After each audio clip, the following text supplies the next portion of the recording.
गोपीजन वल्लभ गिरिवरधारी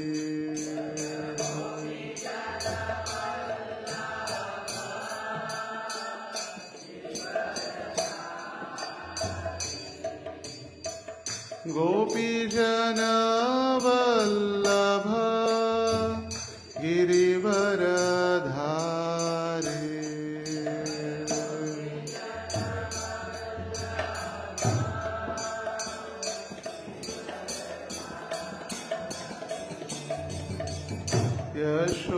यशोदानंदन ब्रज जन रंजन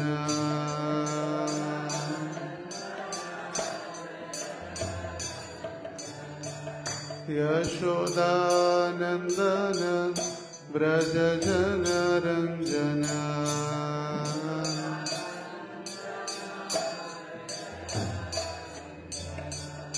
यमुना तीर वनचारी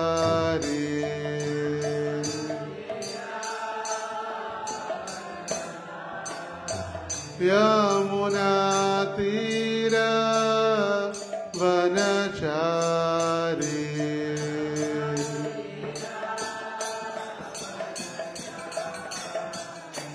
जय राधा माधव कुंज बिहारी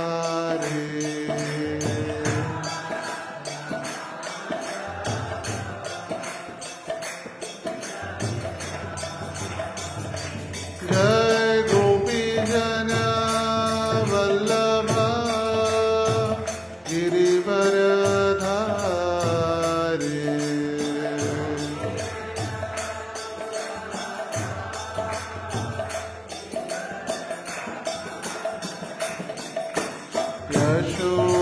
यशोदानंदन रकुमार विठल रकुमार विठल रकुमार जय विठल रकुमार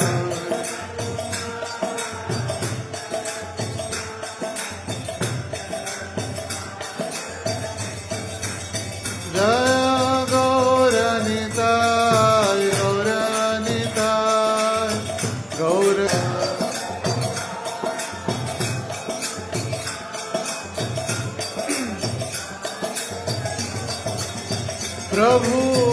प्रभुपाद प्रभुपाद प्रभुपाद प्रभुपाद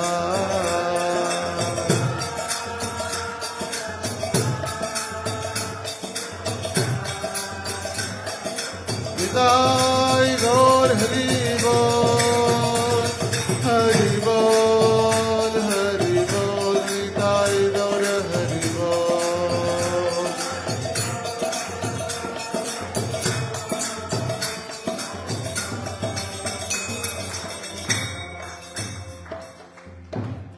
श्री हरिनाम संकीर्तन की जय।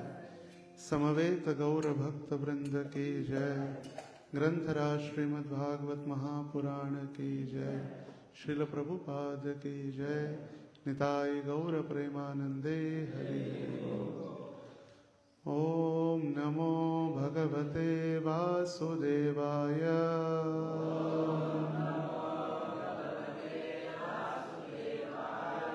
ओम नमो भगवते वासुदेवाय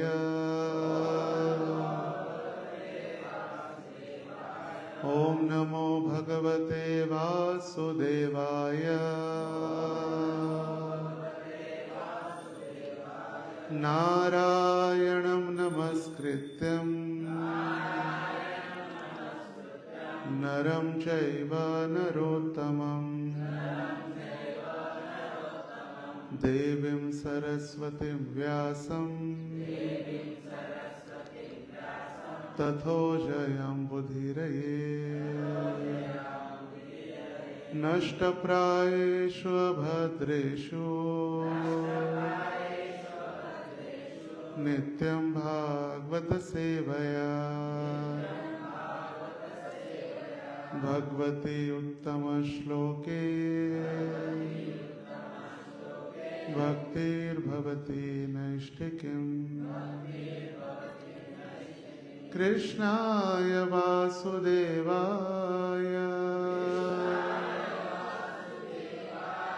देवकीनन्दनाय च नन्दगोपकुमाराय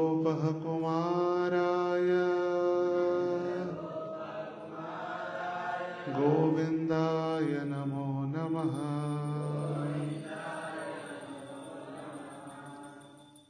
हरे कृष्ण। सर्वांचं स्वागत आहे आजच्या या श्रीमद भागवत कक्षेसाठी। आज आपण चर्चा करणार आहोत ग्रंथराज श्रीमद भागवतम स्कंद 4 अध्याय 30। अध्यायाचं नाव आहे प्रचेत्यांचे कार्य आणि श्लोक संख्या आहे 8। कृपया माझ्या मागे म्हणा। श्री भगवानुवाच। श्री भगवान म्हणाले, वरम वरदान, वृणीध्वम मागून घ्या, भद्रम कल्याण, वह तुमचे, यूयम तुम्ही, मे माझ्याकडून, नृपनंदनः हे राजकुमारानो, सौहार्देन मित्रत्वाने, अपृथक अभिन्न, धर्मः कार्य, तुष्टः संतुष्ट, अहम मी, सौहृदेन सख्यामुळे, वह तुमच्या। श्री भगवानुवाच। वरं वृणीध्वं भद्रं वो यूयं मे नृपनन्दनः सौराधेन पृथक् धर्म सन्तुष्टोऽहं सौहृदेन वा। श्री भगवानुवाच। वरं वृणीध्वं भद्रं वो यूयं मे नृपनन्दनः सौराधेन पृथक् धर्म स्तुष्टोऽहं सौहृदेन वः। श्री भगवानुवाच। वरं वृणीध्वं भद्रं वो यूयं मे नृपनन्दनः सौराधेन पृथक् धर्मः तुष्टोऽहं सौहृदेन वः।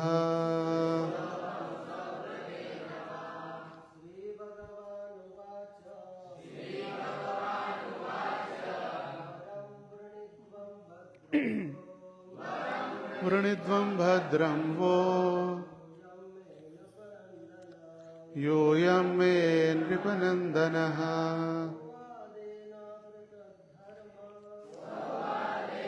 पृथक् धर्म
माताजी.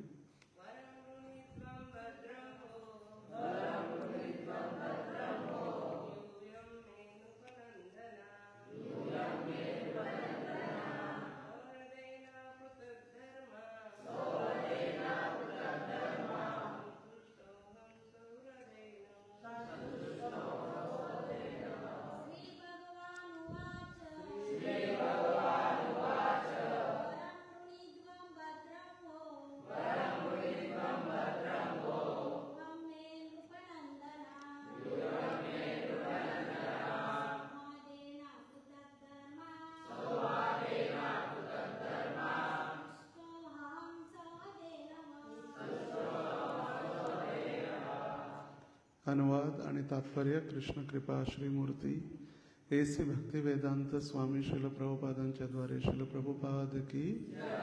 अनुवाद. श्री भगवान म्हणाले, हे राजकुमारांनो, तुम्हा परस्परांमधील मैत्रीपूर्ण संबंधामुळे मी फार संतुष्ट झालो आहे. तुम्ही सर्वजण भक्तिमय सेवा हे एकमेव कार्य करत आहात. तुमच्यामधील सख्यामुळे मी इतका प्रसन्न झालो आहे की मी तुमचे कल्याण इच्छितो. आता तुम्ही माझ्याकडून वर मागून घ्या. तात्पर्य. प्राचीन बर्हीच्या पुत्रांमध्ये कृष्ण भावनेचे आचरण करताना पूर्ण ऐक्य असल्यामुळे भगवंत त्यांच्यावर अतीव संतुष्ट झाले होते.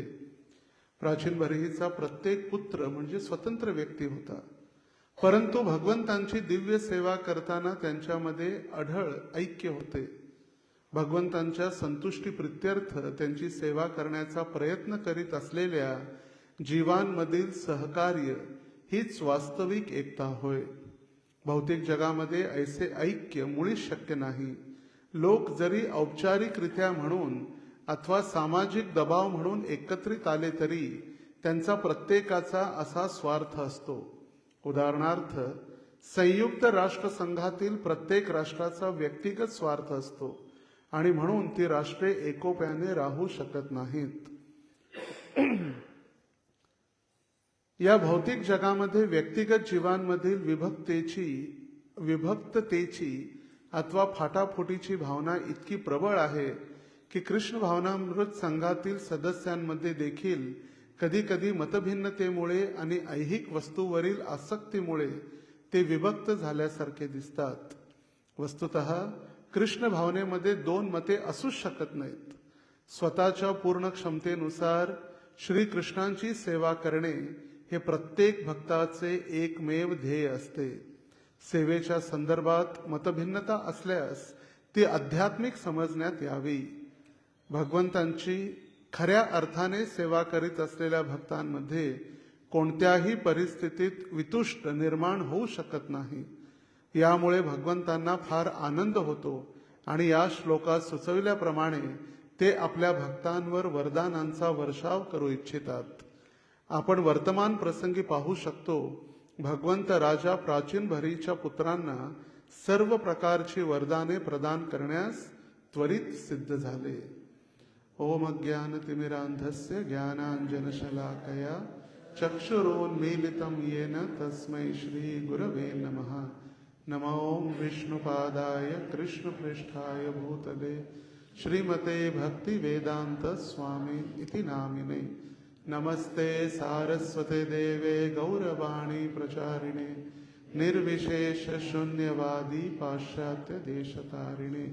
जय श्री कृष्ण चैतन्य प्रभु नित्यानंद श्री अद्वैत गदाधर श्रीवास आदि गौर भक्त वृंद.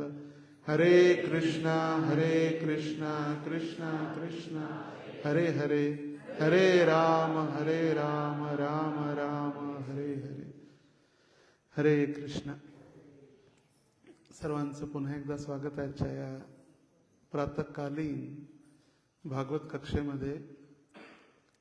तसा या ठिकाणी तृतीय स्कंद चालू होता आणि सर्वांना आश्चर्य होते, एकदम तिसऱ्यामधून चौथ्या अध्यायाचा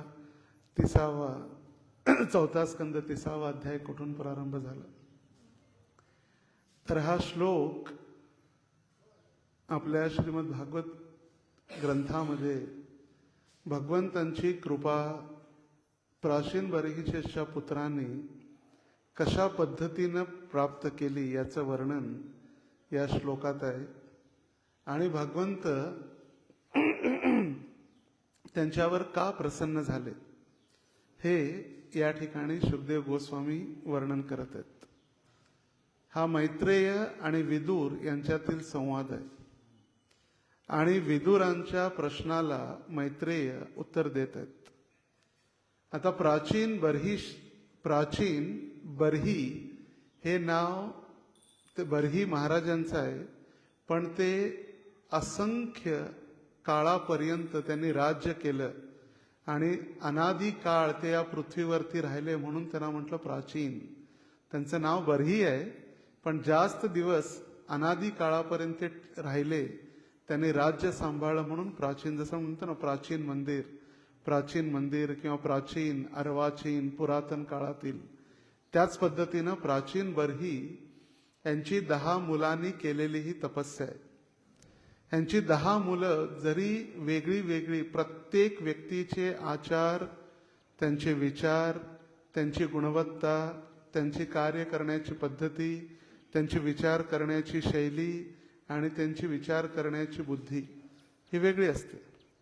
जगामध्ये जितक्या व्यक्ती आहेत तितक्या प्रकृती आहेत.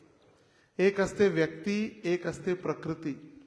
व्यक्ती म्हणजे त्याच्या शरीराचं रूप, मग त्याचे डोळे आले, मग ते काळे असतील, घारे डोळे असतील, चॉकलेटी असतील, मग ते डोळे, त्याच्या शरीराचा रंग, त्याची उंची, त्याची जो स्वरूप आहे त्याचा रंग असेल, त्याचे काळे केस असतील, ते झाले व्यक्ती. आणि प्रवृत्ती, व्यक्ती आणि त्याची प्रवृत्ती म्हणजे त्याचं कार्य करण्याची पद्धती, त्याचे विचार, त्याची मनस्थिती, त्याची बुद्धीची क्षमता. जसं एका वर्गामध्ये 40 विद्यार्थी जर असले, शिकवणारे शिक्षक तेच असतात, पण शिकवल्यानंतर ते ग्रास्पिंग करण्याची शक्ती वेगवेगळ्या विद्यार्थ्यांमध्ये असते.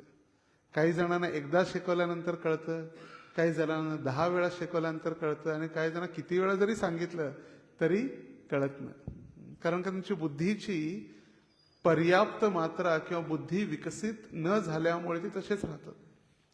आता या ठिकाणी हे 10 पुत्र जरी वेगळे वेगळे असले तरी आपल्या वडिलांच्या आधी झालं की श्वास रोखून जातो आणि श्वास गुदमरल्यासारखा होता. मृत्यूची आठवण किंवा मृत्यूचं दर्शन होतं कधी कधी समोर.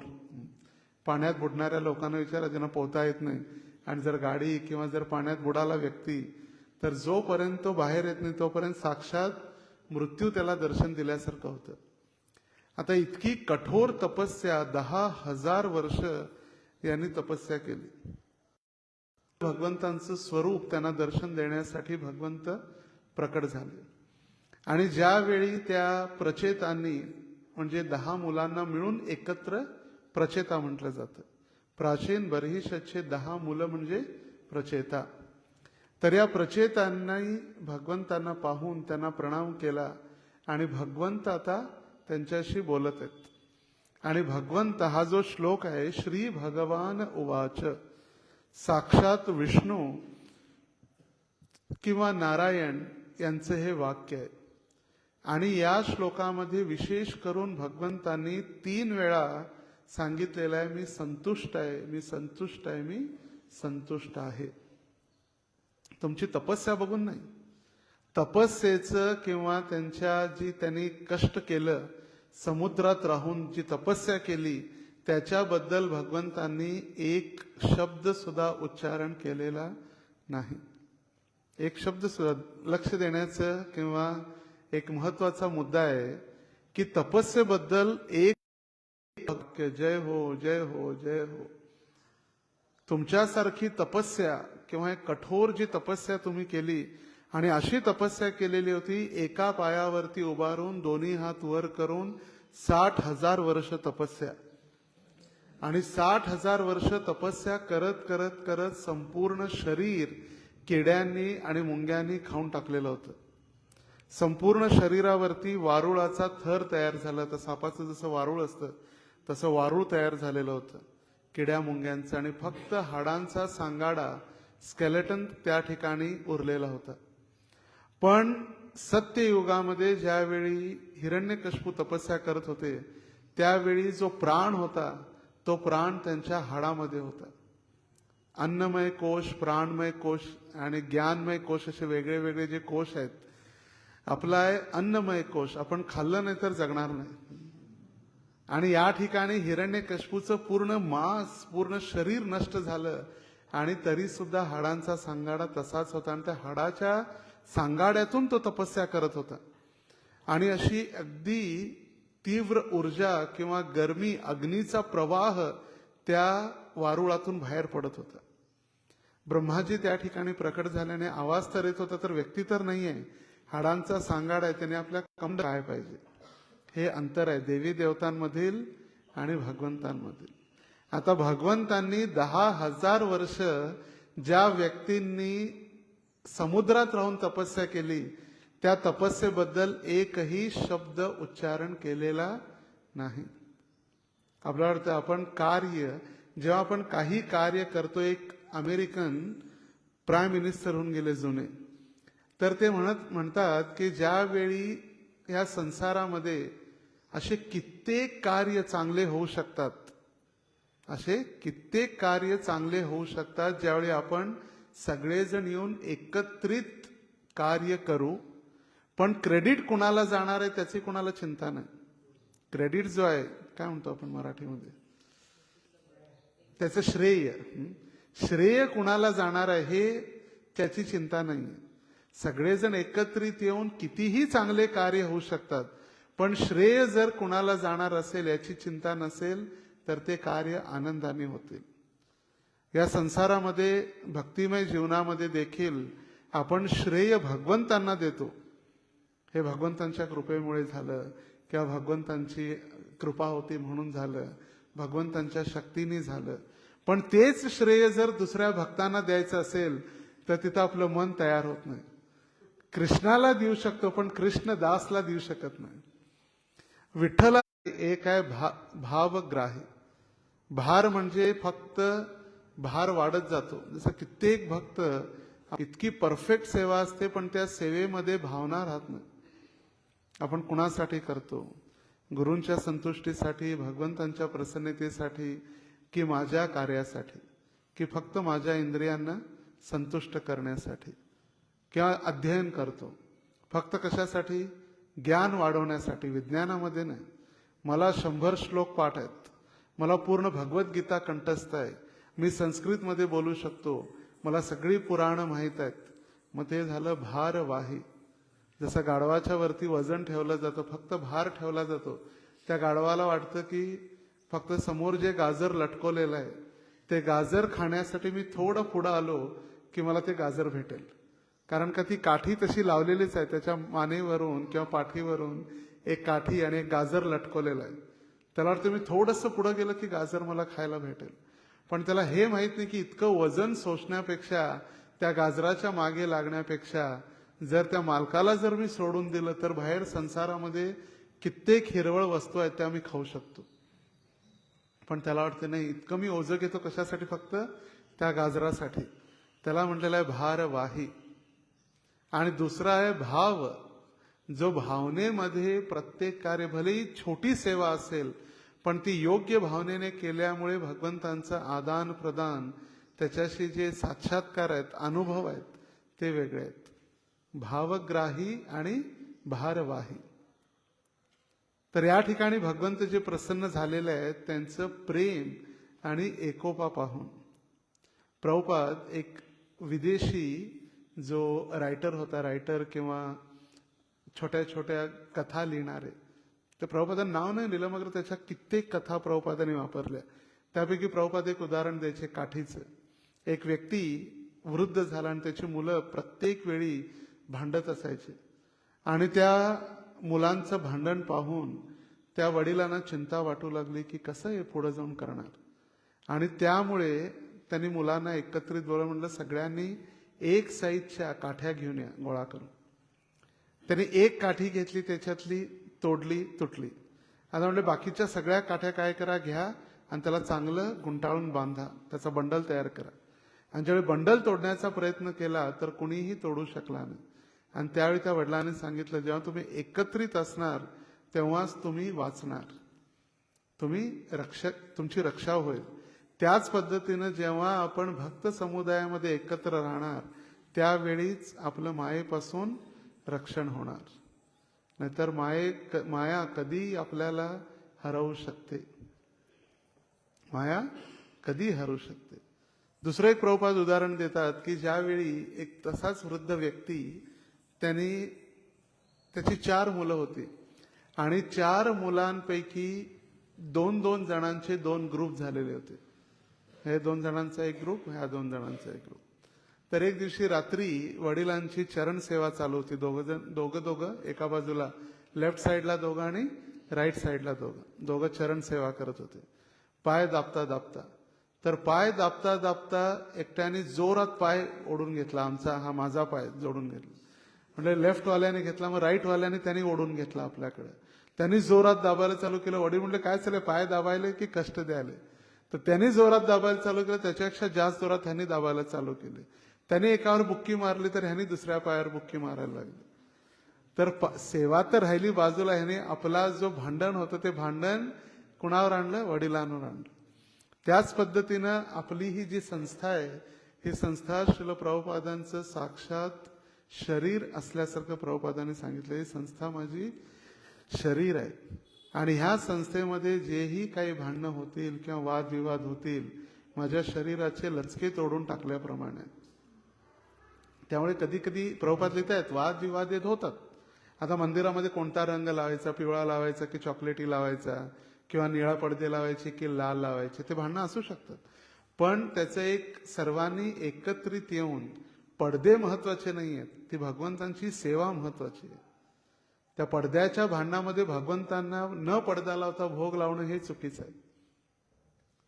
एक व्यक्ती, श्री प्रभुपादांचे शिष्य गेले आणि एका व्यक्तीबद्दल सांगले, प्रभुपाद हा भक्त कायम सगळ्यांसोबत भांडत असतो, कायम भांडत असतो कोणत्या ना कोणत्या कारणामुळे, काय करायचं? प्रभुपाद म्हटले, बोलवा त्याला. प्रभुपाद म्हटले, तू काय कर, हरिद्वार आणि ऋषिकेशला जा.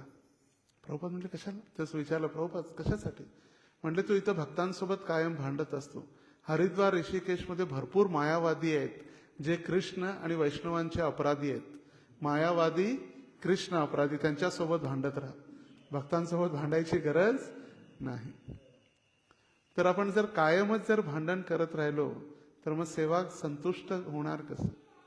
आणि जसं काल आम्ही चर्चा करत होतो रघुनाथ दास गोस्वामींच्या जीवनावरती, तर रघुनाथ दास गोस्वामी ज्यावेळी चैतन्य महाप्रभूंना प्राप्त करण्याची त्यांची इच्छा होती, प्रत्येक वेळी ते चैतन्य महाप्रभूंना भेटण्यासाठी जायचे.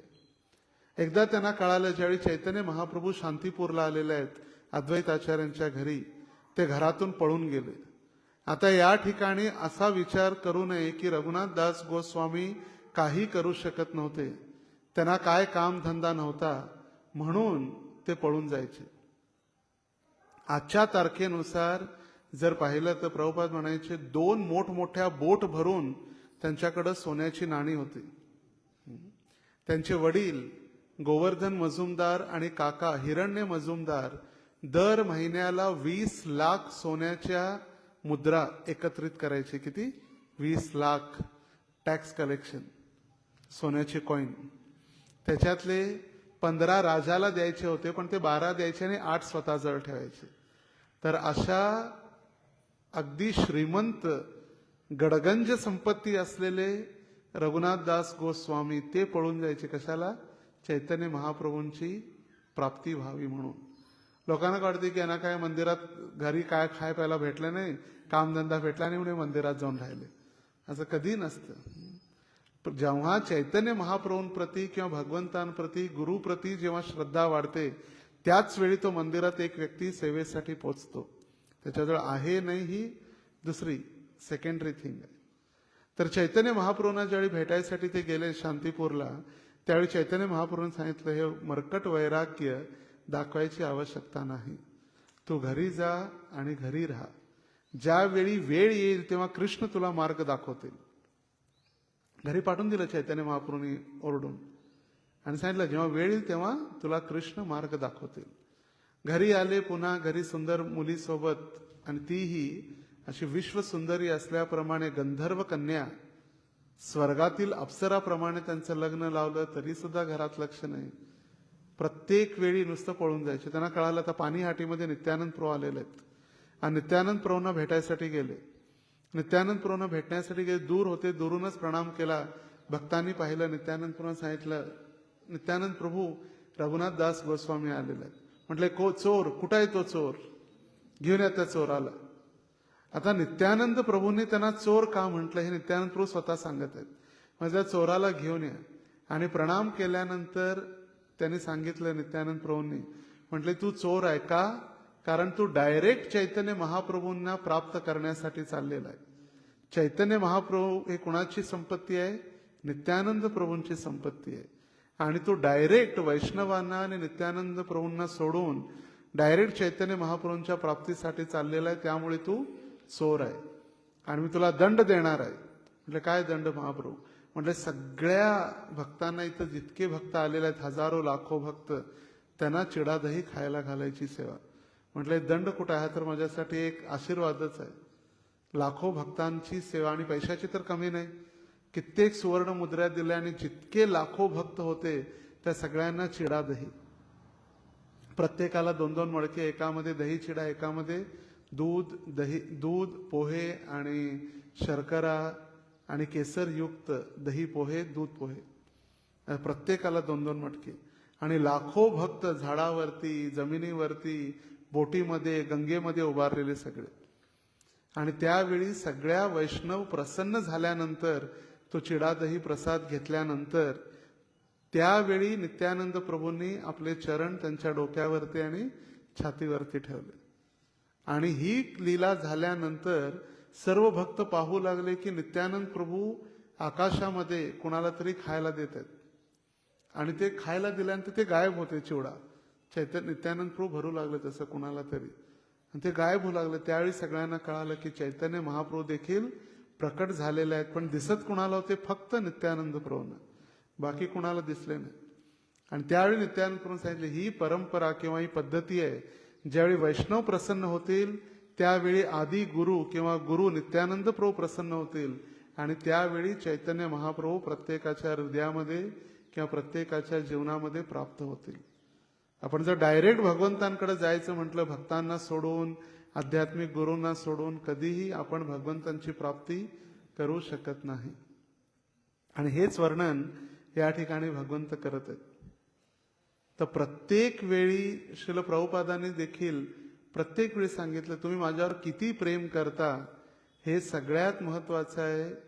फक्त माझ्यावर प्रेम करून नाही, तुम्ही सगळे एकत्रित किती गुण्या गोविंदानं, एकोप्यानं, ज्याला कोऑपरेशन म्हटलं जातं, सहकार्य बुद्धीनं जेव्हा तुम्ही राहता, एक दुसऱ्याला सहकार्य करून, त्यावेळी मी प्रसन्न आहे. श्रील प्रभुपादांनी 3 महत्वाचे आदेश आपलं शरीर सोडण्या अगोदर दिले. कोणतंही कारण असो, इस्कॉन सोडून जाऊ नका. सगळ्यात पहिलं आदेश.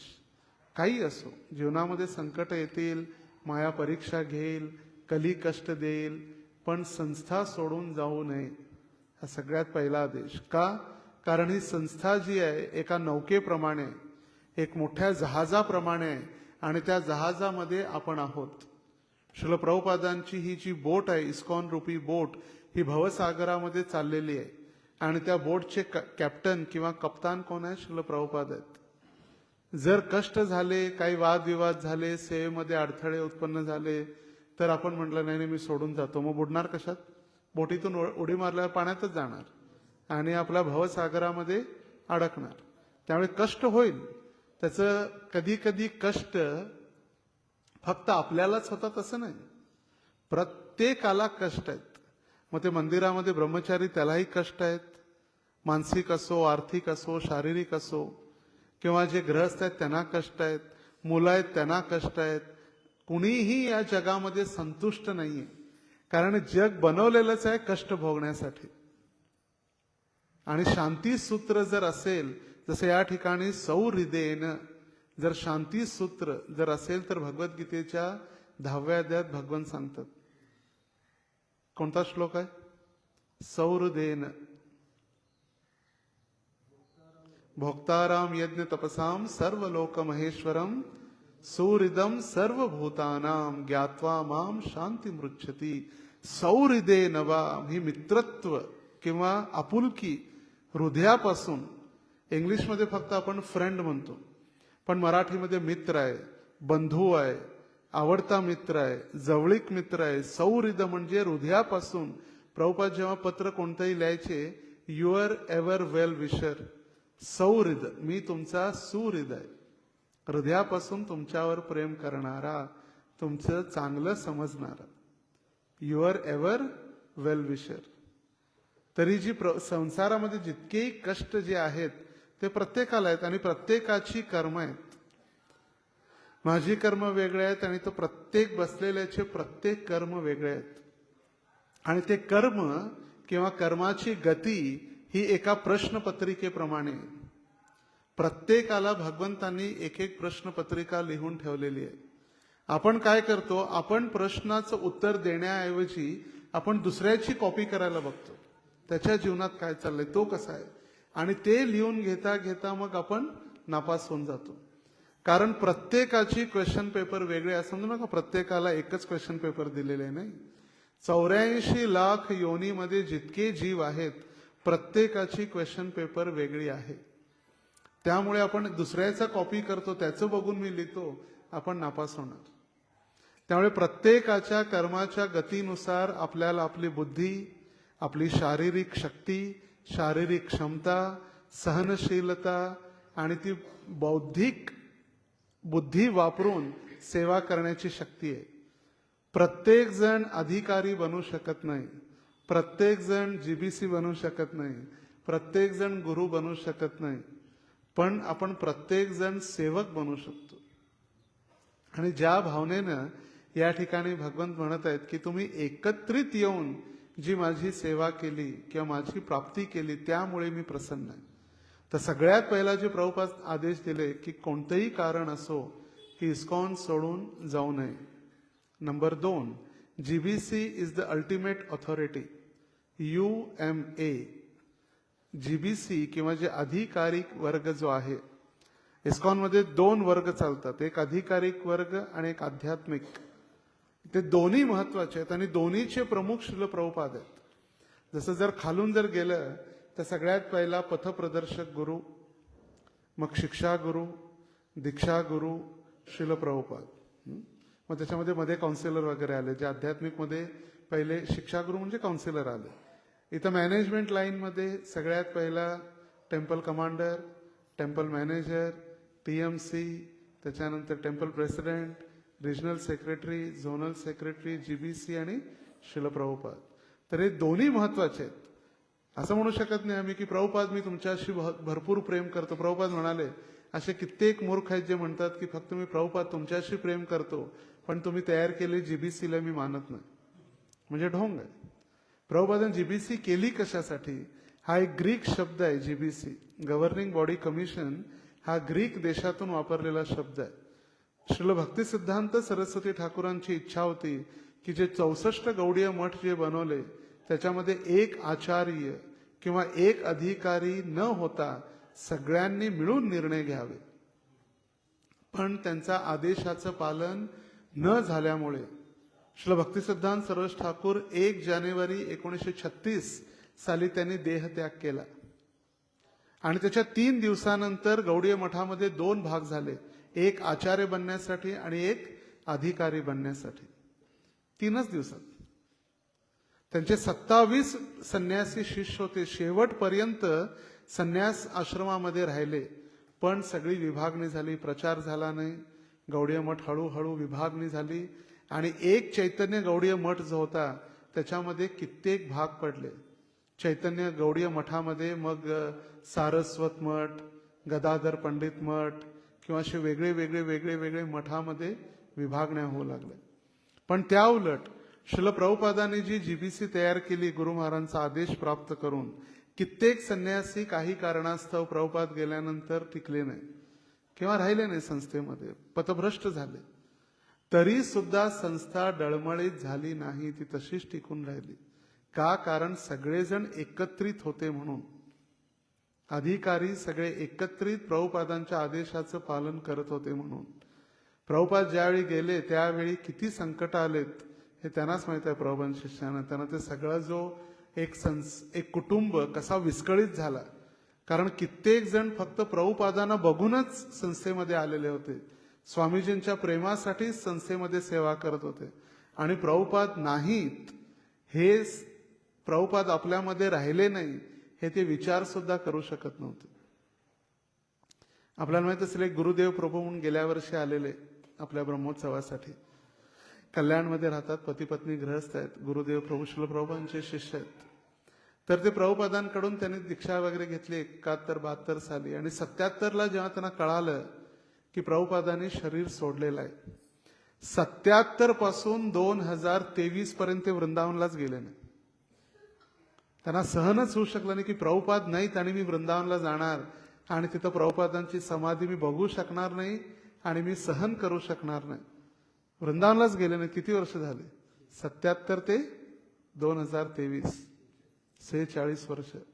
मग गेल्या वर्षी जेव्हा ते गुरु महाराजांना भेटले, महाराजांनी त्यांना म्हटले नाही असं नाही, चला या वृंदावनला. मग तेव्हा त्यांनी वृंदावनला गेले पहिल्यांदा 46 वर्षानंतर. तर असेही शिष्य आहेत जे प्रभुपाद नाही म्हटलं त्यांना सहन होऊ शकलं नाही. तर तीच परिस्थिती आताही आहे. जे श्रील प्रभुपादांचे शिष्य आहेत, गुरुजन आहेत, आचार्यजन आहेत, त्यांनाही हीच चिंता आहे की कुणाला आपण हे सगळी जबाबदारी द्यावी. जर आपणच एक वडिलांचे पुत्र एकत्रित कुटुंबामध्ये जर आपण भांडत राहिलो तर वडील संतुष्ट होणार आहेत का? त्यांची जी आता परिस्थिती आहे, प्रत्येक प्रभुपादांचे शिष्य आणि गुरु जे वयाच्या वृद्धावस्थेमध्ये किंवा the last leg of their journey म्हटलं जातं, आयुष्याच्या शेवटच्या टप्प्यामध्ये जे चाललेले आहेत, कधी जाऊ शकतात. जेव्हाही त्यांना भगवंतांचं बोलावणं येईल, आपली तर फार इच्छा आहे की आपण त्यांनी 100 वर्ष राहावं, 150 वर्ष राहावं, आपलं जीवन त्यांनी घ्यावं. पण भगवंतांच्या योजनेपुढे काहीही होऊ शकत नाही. ते अटळ सत्य आहे. आता कित्येक जणांची इच्छा होती की भक्तिचारू महाराजांनी अमेरिकेला जाऊ नये. प्रत्येक शिष्य प्रार्थना करता, महाराज जाऊ नका, महाराज जाऊ नका, तिथं कोरोना आहे, जाऊ नका महाराज, कोरोना आहे, जाऊ नका. खरं महाराजांच्या शेवटच्या प्रवचनामध्ये महाराज सांगितले की प्रभुपादांनी कधीही आपल्या भक्तांना जाऊन वृंदावनात राहा किंवा मथुरेत राहा, राधाकुंडमध्ये जाऊन राहा, कधी परवानगी दिली नाही. जा, यात्रा 2-4 दिवस झाल्यानंतर पुन्हा या आणि आपल्या क्षेत्रामध्ये प्रचार करा. आपण भजनानंदी नाही आहेत की सगळं सोडून, सेवा सोडून, आपली जबाबदारी सोडून वृंदावनात जाऊन राहतो, भाव प्रकट करतो, दररोज 64 माळा जप करतो, मी सेवा करणार नाही, जबाबदारी घेणार नाही. कधीच प्रभुपादांनी आपल्याला शिकवलं नाही. आणि प्रभुपादांनी सांगितलं की प्रचार, जर प्रत्येक जण हा विचार केला की मी वृंदावनात जाऊन, मथुरेत जाऊन राहीन, तर मग प्रचार कोण करणार, सेवा कोण करणार? आणि माझे भक्त किंवा जे शिष्य आहेत ते अमेरिकेत प्रचार प्रसार करत आहेत. तिथं जो प्रोजेक्ट आहे तिथं ते आहेत, तिथं सेवेत आहेत. आणि त्यांचा मी लीडर, मी उज्जैनमध्ये लपून बसलोय का, तिथं कोरोना आहे म्हणून. हे अशोभनीय. लीडर म्हणजे त्यांच्या सोबत जाऊन, त्यांच्या पुढे जाऊन, मी त्यांच्या समोर उभारून सेवेमध्ये त्यांना मदत करणे माझी जबाबदारी आहे. आणि म्हणून मी अमेरिकेला चाललोय. महाराजांचं 2-3 मिनिटाचं हे शेवटचं अगदी कडक प्रवचन आहे, स्ट्रॉंग. का मी अमेरिकेला चाललोय? आजही आपल्याला युट्यूबवरती प्राप्त होऊ शकतं. Why Bhakticharu Swami left for America. त्यांना पण माहित होतं कोविड आहे आणि तिथे गेल्यानंतर त्यांनी शरीर त्याग केलं रणभूमीमध्ये. आणि रमणभूमीमध्ये प्रचार क्षेत्रामध्ये जेव्हा मृत्यू प्राप्त होतो ते भगवंतांच्या धामी वापस. सर्वसामान्य एखादा सैनिक जर लढत असेल देशासाठी किंवा राजासाठी, त्याला स्वर्गाची प्राप्ती होते. तर जो व्यक्ती प्रभुपादांसाठी, भगवंतांसाठी, आपल्या गुरुसाठी जो लढत आहे त्याला का भगवंत घेऊन जाणार नाही? जानेवारी 14, 1977 साली प्रभुपाद देहत्याग करण्या अगोदर प्रभुपाद प्रयागराजला आलेले. पूर्ण कुंभ होता. जसा यावेळी 25 मध्ये आहे, 2025 प्रयागराज पूर्ण कुंभ. आणि त्या कुंभमेळ्यामध्ये प्रभुपाद आलेले आणि त्यावेळी प्रभुपादांनी पाहिलं की 2 बैल जे निताई गौर वर्ल्ड ट्रॅव्हलिंग संकीर्तन पार्टी पदयात्रा, त्या बैल जे निताई गौर सुंदरांना घेऊन चालत आहेत, प्रभुपाद म्हटले 2 बैल सुद्धा भगवत धामात जातील. का? कारण ते निताई गौर सुंदरांची सेवा करत आहेत. मग आपण का जाणार? फक्त कठीणाई एकच आहे की आपण सगळ्यांसोबत राहू शकत नाही. आपला जो अहंकार आहे तो आपल्याला सगळ्यांसोबत राहू देत नाही. तोच अधिकारी का, मी का नाही? तेच का, मी का नाही? आपण भगवंतांना श्रेय देतो पण भक्तांना श्रेय देऊ शकत नाही. हा अडचण आहे. आणि त्यामुळे श्रील प्रभुपाद या ठिकाणी लिहित आहेत की कृष्ण भावनेमध्ये देखील 2 मते असू शकत नाही. या भौतिक जगामध्ये व्यक्तिगत जीवांमधील विभक्तेची अथवा फाटाफोटीची भावना इतकी प्रबळ आहे की कृष्ण भावनामृत संघातील सदस्यांदेखील कधी कधी मतभिन्नतेमुळे आणि ऐहिक वस्तूंवरील आसक्तीमुळे, या भौतिक जगातील ज्या वस्तू आहेत त्याच्यातील आसक्तीमुळे आपल्यामध्ये मतभेद होतात. सेवेवरून नाही. सेवा तर प्रभुपादाने क्लिअर दिलेला आहे, क्लिअर इन्स्ट्रक्शन आहेत. काही गडबड आहे असं डाऊट आहे? काहीच नाही. डॉट सकाळी 3:55 भगवंत उठणार हे जगभर आहे. मग ते लॉस एंजलिस असो किंवा ऑस्ट्रेलियामध्ये सिडनी असो किंवा भारतात सोलापूर असो, 3:55 कुठेही नियम बदलले जात नाहीत. मग ते भगवंतांची अर्चा विग्रहाची सेवा असो, भागवतम असो, भगवद्गीता असो किंवा कोणतीही सेवा असो, ते क्लिअर आहे. पण त्या सिस्टीममध्ये आपण बसत नाही, कारण त्या सिस्टीममध्ये आपल्याला जायची इच्छा नाही. आपल्याला जो दिलेली सिस्टीम आहे त्या सिस्टीममध्ये जायची इच्छा नसल्यामुळे आपण स्वतंत्रता, आपल्याला अधीनता आवडत नाही. का मी अधीन राहावं? प्रत्येकाला वाटतं मला का विचारलं जातं? पण विचारले जाणारे जीव जे आहेत ते सुरक्षित आहेत. ज्यांना विचारलं जात नाही त्यांना मग म्युन्सिपाल्टीचे लोक येऊन जसं रस्त्यावरील कुत्र्यांना घेऊन जातात तसं आपल्याला माया कधीही घेऊन जाते.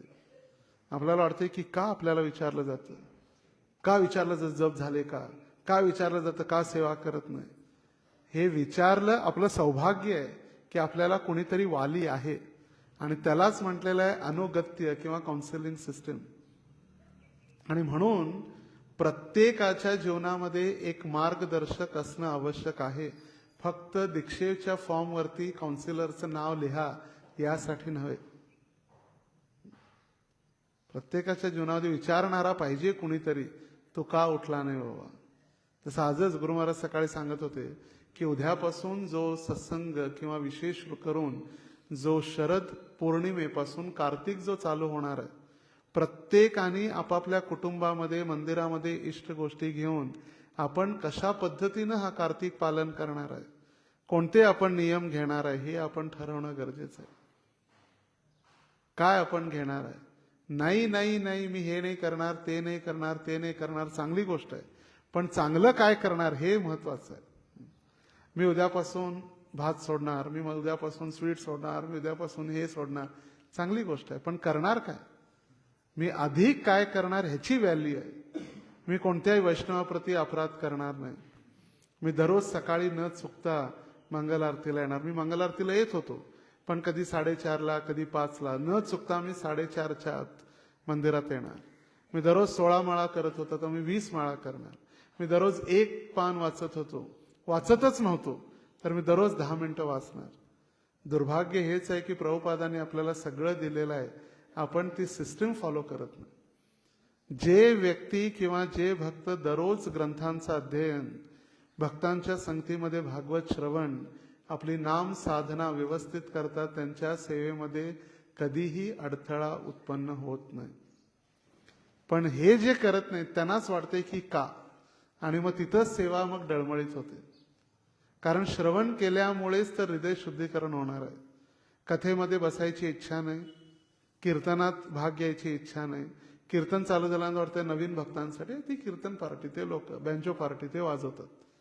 कीर्तन या कलियुगाचा युगधर्म आहे, तो स्वतःसाठी आहे, फक्त कीर्तन पार्टीसाठी नाही. कथा नवीन लोकांसाठी. आजही अशी नाही की इथली, प्रत्येक ठिकाणची परिस्थिती आहे.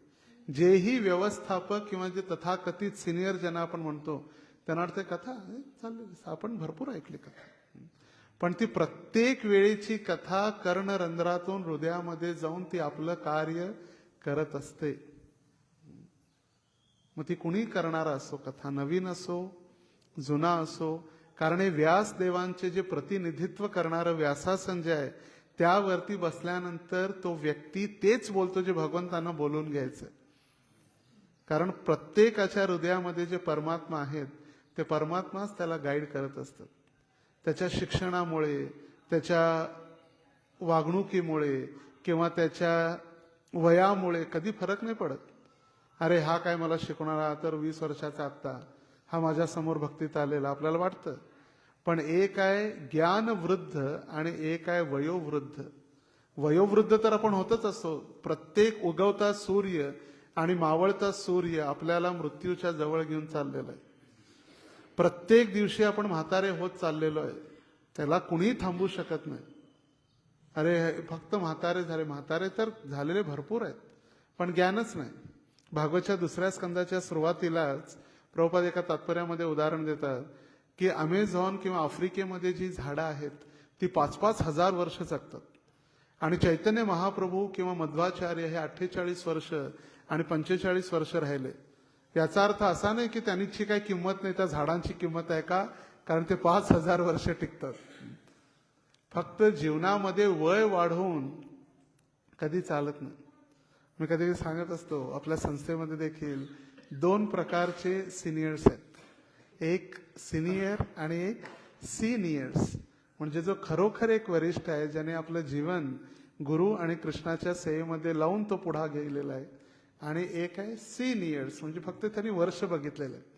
आले आणि गेले. 1 वर्ष 2 वर्ष 10 झाले 20 झाले पण काही फरक नाही. जैसे है तैसे, जशास तसे म्हणलं, जशी आहे तशी, जशी गीता जशी आहे तशी, तसे तेही जसे आहेत तसे. तर भगवंतांना जर प्रसन्न करायचं असेल तर सगळ्यात महत्वाचं आहे आपली भावना आणि आपले रिलेशनशिप सगळ्या भक्तांसोबत. मग ते छोटे असतील, मोठे असतील, वृद्ध असतील, अबाल असतील, सगळ्यांसोबत असे कसे आपले, इथंच ही प्रॅक्टिस आहे. आपले जे संबंध जे भक्तांमध्ये इथं आहेत तेच तिथं वरती गेल्यानंतर आहेत. वरती गेल्यानंतर कोणतंही मॅनेजमेंट नाही आहे, तिथं बुक डिस्ट्रीब्युशन नाही आहे, तिथं गेल्यानंतर अकाउंट्स नाही आहे, तिथं काही नाही आहे. तिथं गेल्यानंतर एकच सेवा आहे की भक्तांबरोबर एकत्रित राहून फक्त कृष्णांची सेवा करणं. अकेले ईश्वर कृष्ण आर सब भृत्य, सगळे सेवक म्हणून फक्त कृष्णाची सेवा करणं. तिथं डीटी वर्शिप किंवा तिथं विष्णू सहस्त्रनाम किंवा उत्तिष्ठ काही नाही. भगवंत जेव्हा उठायचं तेव्हा ते उठतात. त्यांना जे मदत करायची ती एकच सेवा. आणि जर इतर रिलेशन नसेल तर मग कसं जाणार आपण. शास्त्रात सांगितलेलं आहे जेव्हा एखादा व्यक्ती 100% भगवत धामात जाण्यासाठी पूर्णपणे तयार होतो, 100%, एक लवलेस सुद्धा राहत नाही, तो भगवत धामात जाणार हे निश्चित झाल्यानंतर त्याचा एक जन्म भूमीवरीमध्ये जे वृंदावन आहे, भौम वृंदावन पृथ्वीवरचं, तिथं जन्म होतो. भौम वृंदावन मध्ये का, तिथं जाऊन तिथं रिलेशन सेट होतात. कुठल्या गोपीचा मुलगा, कुठल्या गोपीचा पती, जे तिथं फायनल होतं आणि तिथून मग डायरेक्ट गोलोक वृंदावन. वा इथं सुद्धा भगवत धामात जाण्या अगोदर असं नाही की इथं मी गेलो डायरेक्ट वैकुंठात गेले. आपण लिहितो तर भरपूर वैकुंठवासी, कैलासवासी, स्वर्गवासी, पण गोलोक मध्ये देखील जाण्या अगोदर पहिला एक जन्म भौम वृंदावन मध्ये घेणं आवश्यक आहे. फक्त रिलेशन, म्हणजे किती रिलेशन महत्वाचं आहे बघा. भगवंतांच्या धामात जाण्या अगोदर रिलेशन आहे आणि त्याची प्रॅक्टिस आहे. आपण सगळे नातेवाईक, बांधव, परिवार सगळा सोडला. नातेवाईकांकडे आपण जात नाही कारण ते मांसाहार करतात, व्यभिचार करतात, ते काही खातात, आपण तिथं जात नाही. आपण मग इथं भक्तांशी पण आपले चांगले संबंध नाहीत, मग जाणार कुठं. घरदार संसार सोडून भक्तीत आलो, भक्तीमध्ये सुद्धा भक्तांचे संबंध चांगले नाही, मग धोबी का कुत्ता ना घर का ना घाट का अशी हालत होणार. घर का ना घाट का, इथं पण नाही आणि तिथं पण नाही, मग जाणार कुठं. कधी कधी विचार करत असतो ब्रह्माजींना सुद्धा विचार करावा लागत असेल कोणता लोक तयार करावा. हे लोक जप पण करतात, पाप पण करतात, अपराध पण करतात. कुठं स्वर्गात पाठवायचं की वैकुंठात पाठवायचं की गोलोकमध्ये पाठवायचं? एक स्पेशल इस्कॉन लोक तयार करायचा का? त्यामुळे आपल्याला सर्वांना विनंती आहे की कोणतीही जी सेवा असेल, कोणतीही सेवा मोठी नाही, कोणतीही सेवा कमी नाही. आपण सगळ्यांनी एकत्रित येऊन सेवा करून विठ्ठल रुक्मिणी, श्रील प्रभुपाद आणि गुरु महाराजांना प्रसन्न करणं. आणि जर इथं वादविवाद उत्पन्न झाले किंवा जर असामंजस्यता जर झाली तर मग ती अधिकारी, मग पुन्हा गुरूंना पुन्हा चिंता, आणि मग काय आपण प्रसन्न करणार आहे? यस्य प्रसादात भगवत प्रसादो, कोणतीही तक्रार न येता जेव्हा गुरु पाहतील की प्रत्येक शिष्य किती चांगल्या पद्धतीनं भगवंतांच्या सेवेमध्ये लागलेला, आणि तीच खरी प्रसन्नता म्हणजे तोच आशीर्वाद. यस्य प्रसादात भगवत प्रसादो. जसं या ठिकाणी ते 10 जण एकत्र आले प्रचेता, आणि कोणतंही वादविवाद न करता सर्वांनी एकत्रित राहून, सगळ्यांची मनस्थिती, बौद्धिकता वेगळी वेगळी परिस्थिती होती, तरी सुद्धा एकत्र राहून त्यांनी तपस्या केली. कुणासाठी? भगवंतांना संतुष्ट करण्यासाठी. म्हणून भगवंत म्हटले सौहृदेनवा, 3 वेळा संतुष्टोहम सौहृदेनवा, मी तुमचा अगदी प्रिय, आणि तुम्ही आता काही वरदान मागण्यासाठी तयार राहा.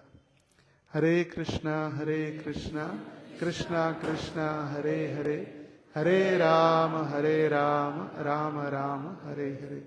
कोणाचे काही प्रश्न, टीका, टिप्पणी?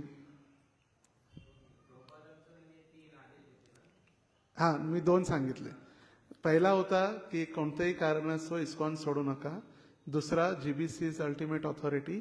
आणि तिसरा आम्ही जो अगोदर सांगितलेला की तुम्ही किती प्रेम करताय माझ्यासोबत, हे प्रेम दर्शवलं जाईल तेव्हा तुम्ही सगळे एकत्रित एकोप्यानं किंवा सहकार्याने राहा, हे मला कळेल. प्रभुपाद म्हणजे माझ्यावर तुम्ही किती प्रेम करता हे जेव्हा कळेल, जेव्हा आपण सगळे एकत्रित येऊन एकोप्यानं किंवा सहकार्याच्या भावनेनं राहाल. हा तिसरा आदेश. आणि कोणाचा काही प्रश्न?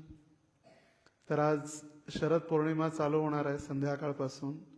आज रात्री शरद पौर्णिमेचा चंद्र आपली शीतलता प्रत्येकाच्या जीवनामध्ये ते प्रकट करणार आहे चंद्र. आणि काही शास्त्रामध्ये वर्णन आहे की आजच्या दिवशी लक्ष्मी माता प्रकट झाली, काही शास्त्रामध्ये वर्णन आहे की दिवाळीच्या दिवशी प्रकट झाली, लक्ष्मीपूजनाच्या दिवशी. म्हणून आज रात्री सुद्धा 12 वाजता काही लोक लक्ष्मीपूजन करतात शरद पौर्णिमेला. काही जे कोळी समाज आहे, शरद पौर्णिमेच्या ज्याची कोजागिरी जी आहे त्याला नारळी पौर्णिमा देखील म्हटलेलं आहे. या नारळी पौर्णिमेला समुद्रामध्ये सोन्याचा नारळ अर्पण करून उद्यापासून त्यांची जी कोळ्यांचा व्यापार म्हणजे मासे पकडणं ते चालू करतात. कारण का आतापर्यंत पावसाळा, वादळ आणि समुद्रात जाऊ शकत नाही. तर सोन्याचा नारळ अर्पण करून कोळी वाड्यातील लोक, कोळी समाज त्यांचाही आहे. आणि चंद्राची शीतलता किंवा जे चंद्राचे प्रकाशित दुधामध्ये औषधी जे शीतलता जी आहे प्रकाश दुधामध्ये, बासुंदीमध्ये, पण का करतात हे लोकांना माहित नाही. करतात लोक. रात्री आता संध्याकाळी डीजे लावणार, गाणी लावणार, टेरेसवर मोठमोठे दुधाचे भांडे ठेवणार, बासुंदी येणार. का करतात हे माहित नाही, पण करतात. तर शरद पौर्णिमेपासून उद्यापासून आपल्याला सगळ्यात महत्वाचा महिना कार्तिक, फॅक्टरी सेल, भगवंतांचा फॅक्टरी सेल चालू होणार आहे.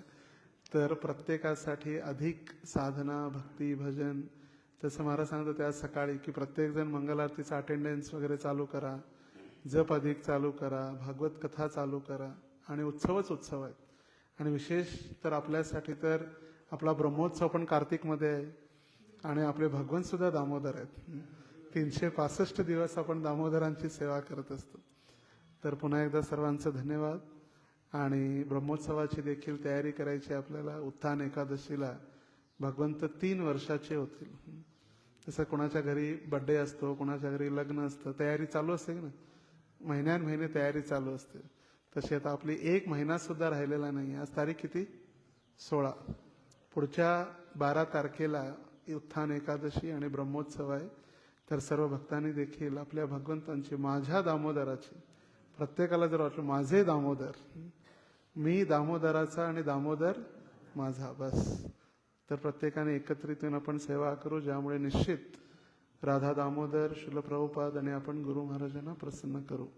शिल प्रभुपाद की जय. ग्रंथराज श्रीमद् भागवत पुराण की जय. निताई गौर